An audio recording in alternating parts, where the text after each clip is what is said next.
To take you live to Adelaide, South Australian Premier Peter Malinauskas. Taken aback by how much Premier Li is familiar with the work that is happening in South Australia, not just in the wine industry and the other agricultural sectors, but also the critical work that we are doing around energy, hydrogen, the green iron opportunity, as well as the opportunity that exists around growing the number of international students in our state. It speaks to the fact that the people of China, the Chinese state, is familiar with the economic growth trajectory of South Australia, and we're very grateful for his visit. He's only going to 3 places during his time in Australia. Premier Li landed in South Australia first and foremost, then travelling to Canberra, then Perth. So it is a significant milestone that we've had such a big, significant state visit here. Do you want me to wait?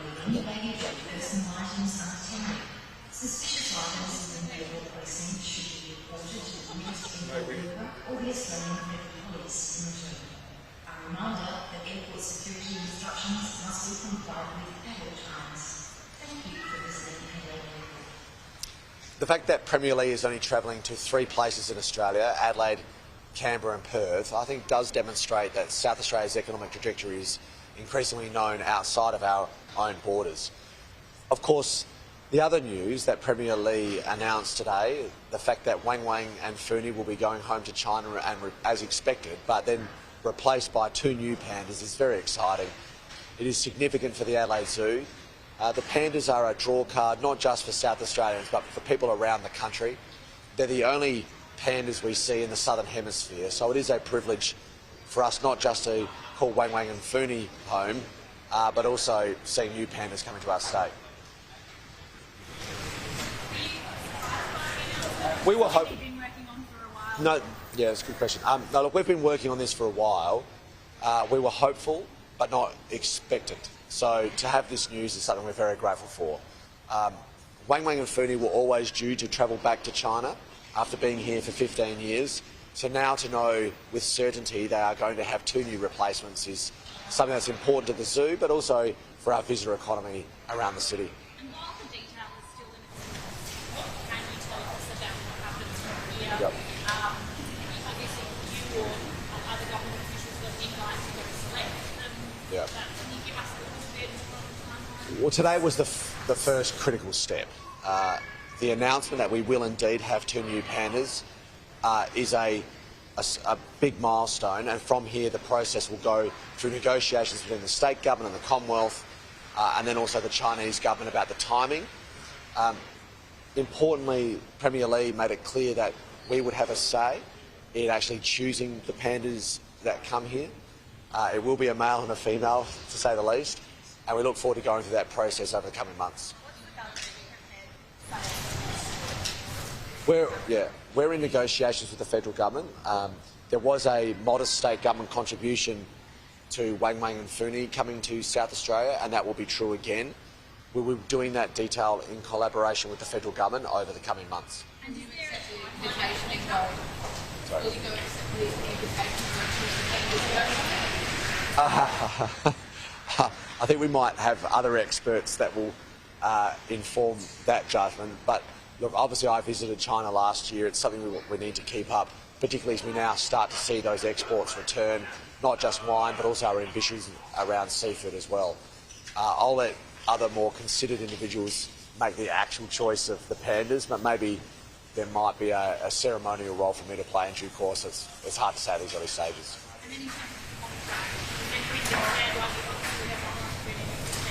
Yes. Look, we would hope so, but that detail hasn't been finalised yet. We would certainly hope for them to have them for at least a decade, but there's a bit of detail to be worked through. Today, we weren't certain today that Premier Li would make the announcement that he has. It's important, but understand this. Are the pandas important? Of course they are. It's a big deal for the zoo and the city, but really it's a symbol. It's a powerful gesture of the stabilisation of the Australia-China relationship and the fact that South Australia is central to it, not just through wine, barley and seafood, but also about the future, particularly when it comes to the opportunities of green steel and green iron. Naturally we took the opportunity, yes. And what did you say? Well, look, I think it's still a work in progress. I've got a responsibility as Premier of the state to advocate our state's interests, and I'm not going to miss an opportunity.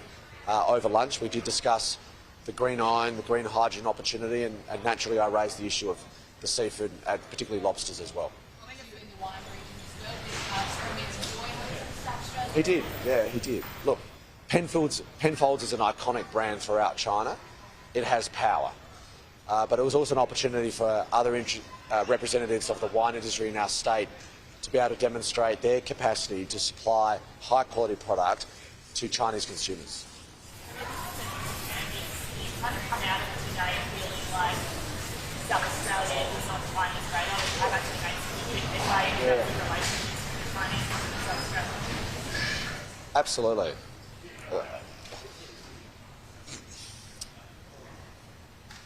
The Chinese Premier today specifically remarked in his official address that the sub-national relationship is also important for his country and his government. South Australia, we've tried to lean in on that effort. It's why I travelled to China last year. I think there's consciousness in China that South Australia in particular did suffer through the punitive tariffs. Beef, barley, wine, lobster, they're all industries that very much call South Australia home. That's known in China, and us putting in a bit of effort to establish this relationship, I think, has culminated in this visit today, and then also the panda announcement and the commitment to go forward. But these visits always go to Canberra and then almost certainly normally go to Melbourne or Sydney. He has chosen to come to Adelaide for a reason. I mean, people of this high in office in China, every move is carefully thought through and calibrated, as you'd expect. So the deliberate decision to come to Adelaide over and above Melbourne and Sydney and Brisbane sends a powerful signal about the relationship they value with South Australia more broadly.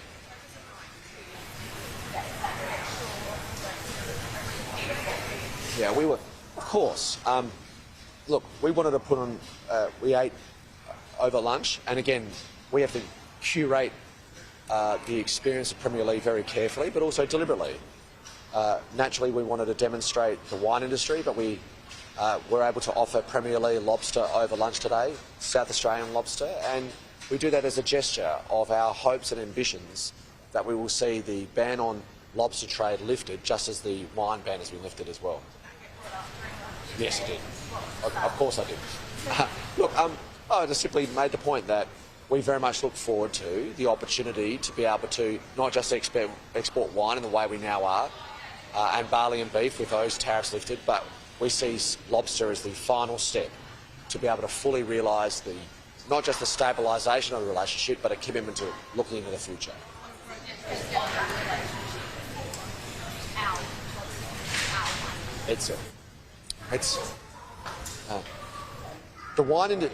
South Australian wine industry was exporting over $1 billion a year of wine to China before the tariffs. When the tariffs came on, that went down to 2 million from 1 billion. Now, when it comes to lobster export, it virtually has gone from something very substantial indeed to nothing. So the restoration of China's consumption of South Australian lobster is really important to a lot of mum and dad producers in the Limestone Coast.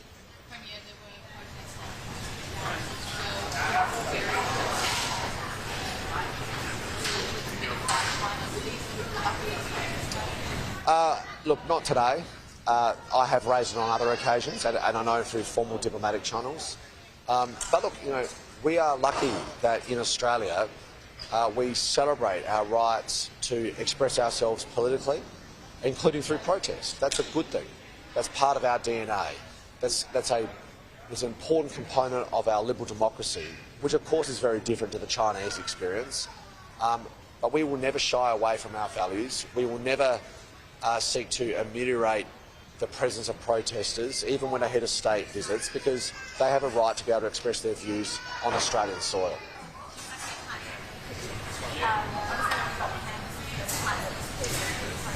Yes.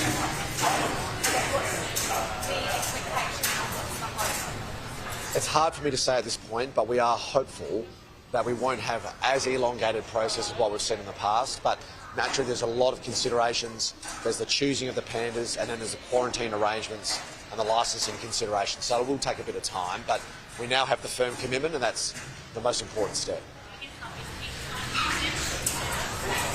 I don't want to make a commitment. I can't. Like I said, often with these visits, you know exactly what's coming. We weren't certain today until the words actually came out of his mouth. And there was a point there I thought to myself, is His Excellency going to announce this or not? I wasn't sure. Then it came, and I was naturally we were very happy when he did. Look, there might be a window, but it's like I said, it's just impossible for me to say at this point. Okay, thanks very much. Appreciate it. Cheers.